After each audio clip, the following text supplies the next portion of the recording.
This is the story of a man named Stanley. Stanley worked for a company in a big building where he was employee number 427. Employee number 427's job was simple. He sat at his desk in room 427 and he pushed buttons on a keyboard. Orders came to him through a monitor on his desk, telling him what buttons to push, how long to push them, and in what order. This is what employee 427 did every day of every month of every year. And although others might have considered it soul-rending, Stanley relished every moment that the orders came in, as though he had been made exactly for this job. And Stanley was happy. And then one day, something very peculiar happened. Something that would forever change Stanley. Something he would never quite forget. He had been at his desk for nearly an hour when he realized that not one single order had arrived on the monitor for him to follow. No one had showed up to give him instructions, call a meeting, or even say hi. Never in all his years at the company had this happened, this complete isolation. Something was very clearly wrong. Shocked, frozen solid, Stanley found himself unable to move for the longest time. But as he came to his wits and regained his senses, he got up from his desk and stepped out of his office.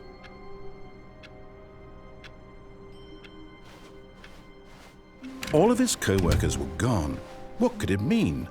Stanley decided to go to the meeting room. Perhaps he had simply missed a memo.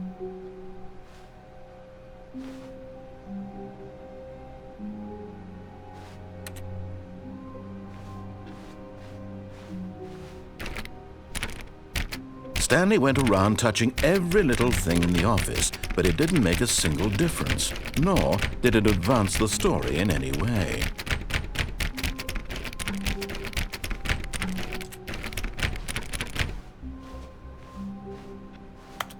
One man, one bucket, one chance to seize their destiny together.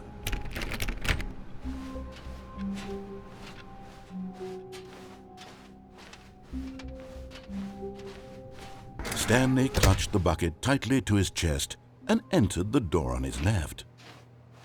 This was not the correct way to the meeting room, but Stanley had felt the bucket calling to him, telling him that the employee lounge was simply the place to be. And here it was. Had the bucket turned out to be correct? No, never mind. The bucket was wrong. Stanley took the door on his left to go back to the meeting room. No, said the bucket. don't go to the meeting room. Go somewhere else. The cargo lift, yes. Good, Said the bucket. Now ride the lift all the way to the top. There's something up there I need you to do. Stanley did not question why or how this bucket was speaking to him. It should have alarmed him, of course, because buckets can't talk. But Stanley chose not to think about this obvious fact. He was firmly convinced that the bucket had spoken to him, and he unthinkingly did whatever the bucket asked. In here. Said the bucket. Go into this dark room over here. Stanley once again obeyed blindly. Now pick up the phone. Said the bucket. Pick up the phone and it will take us back home, where we can go about life together. Whoa, hold on. Why did you unplug the phone?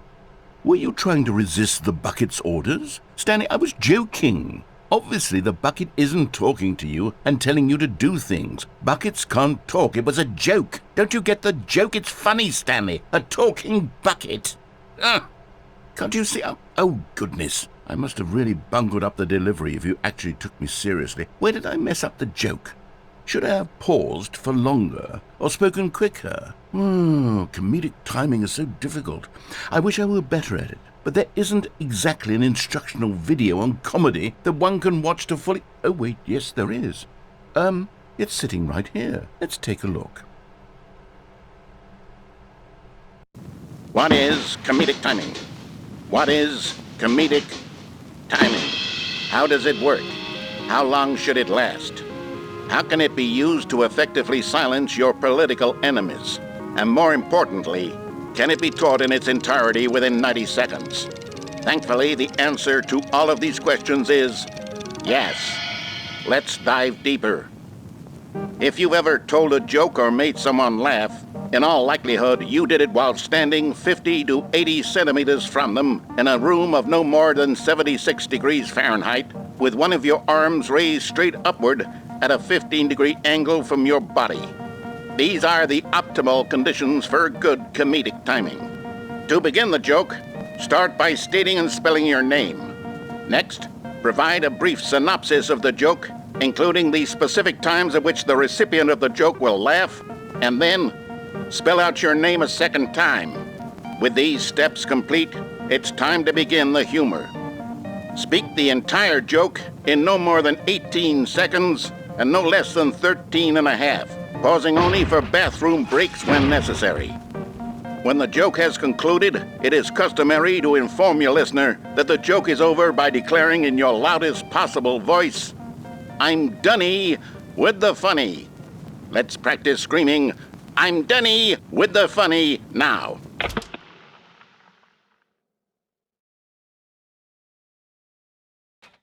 Good. This saying is a perfect example of expectations management, which is the cornerstone of good comedy. Finally, it's time to hand out surveys.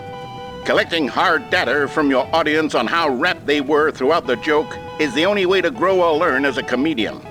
An effective survey should be no less than 10 pages long and should include the same question reprinted several times, just to ensure the survey taker is actually paying attention and not simply filling in answers at random. And that's all there is. With these strategies at your disposal, you'll have audiences doubled over in laughter and even tripled over in laughter in no time at all. Just remember to let them stop laughing at some point, you gut-busting little scamp. After all, we're each of us needed on the front lines of the war to fight the 12-legged invader who threaten our very existence and who very likely die in a hailstorm of bullets and mandibles. All of us must be prepared to give our lives to this noble cause, just as our children must do after us, and their children after them. Godspeed, and may Earth reign supreme. Hey, goodness, this video is a little outdated, isn't it? Well, no matter. I think the fundamentals of proper comedic timing are still as relevant today as they were back then. So with that in mind, I believe the only way forward is for us to return to the two doors and walk through all of this again, so I can try telling my story with more appropriate comedic delivery. Come along, let's head back.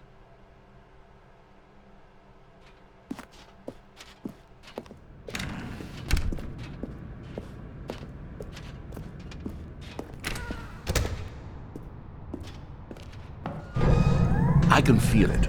This time, I'm really going to nail the delivery. You'll be in stitches. A talking bucket, you'll say? How ridiculous. How absurd. What a hilarious concept. The king of comedy. That's what you'll call me. Thank goodness we had the instructional video.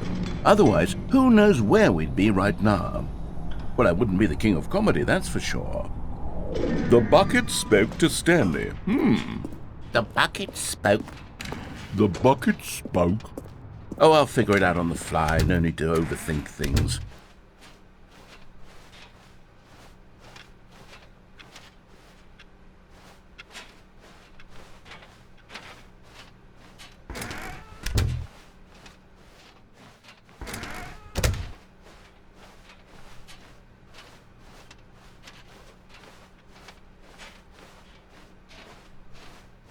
Here we go. You ready? When Stanley and the bucket came to a set of two open doors, they entered the door on the left.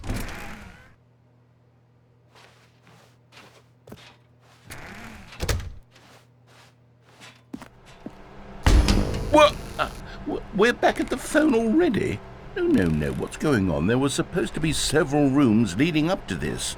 There was supposed to be a build-up to this point, a dramatic display of remarkable comedic wit which culminates in this scene with the phone. But now the timing's completely off. The joke will never land. Well, not the way it was meant to. And it's all my fault. I must have forgotten that the phone room comes immediately after the two doors room. What an egregious mistake. I've made a fool of myself. I don't deserve the title of King of Comedy. I'm nothing. I'm not even the lowliest joke-telling whelp. I think I need to go back and rewatch that instructional video again. Yes, surely that will help me improve my... Here we go. You ready? When Stanley and the bucket came to a set of 2 open doors, they entered the door on the left.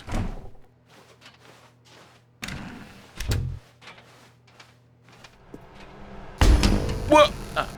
We're back at the phone already? No. Here we go. You ready? When Stanley and the bucket came to a set of 2 open doors, they entered the door on the left.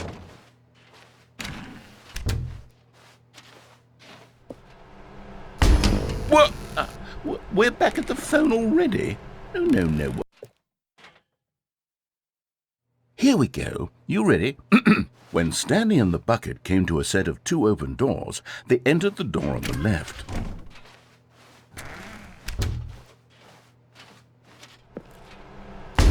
What? We're back at the phone already?